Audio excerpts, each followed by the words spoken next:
Barbell back squat tips. Bar positioning on the back. Emma's going to unrack the bar.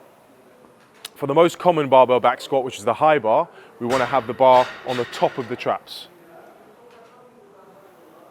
By Emma keeping her elbows slightly behind the bar, she maintains a good shelf for the bar to sit on. If she were to allow her elbows to move forwards, we see that shelf start to disappear, and that's when we are in danger of losing the bar down the back, and also losing tension here makes it a lot easier to round forwards. Elbows back behind the bar, good shelf, ready to go.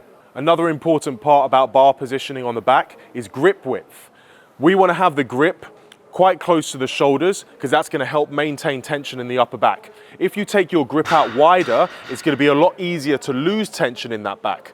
How close do you want to go in? As close as feels comfortable on your elbows and shoulders. So if Emma rolls the grip back in again, we can see way more tension, much bigger shelf, and because she's got the flexibility, she should stay here. Now we know the position that the bar needs to be in on the back, we're going to talk about how to get the bar from the rack into the start of your back squat. So Emma starts by placing her hands where she wants them on the bar. Then she steps both feet underneath the bar. And notice that she's got her feet hip width apart. Gets underneath the bar into that high bar position and stands up.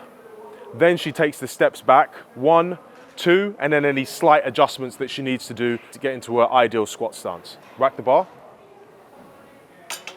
Now, the reason why we unrack the bar with the feet underneath the hips is because it makes it easier to step back into position.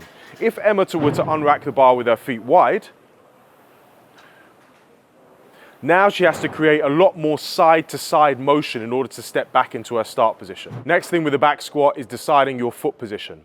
There is no right or wrong foot position for the squat. It really depends on your proportions, where you are stronger and where you are weaker. Two things that we can play around with are the stance width. So Emma's in a kind of moderate stance width here. She can go narrower and bring her feet closer together.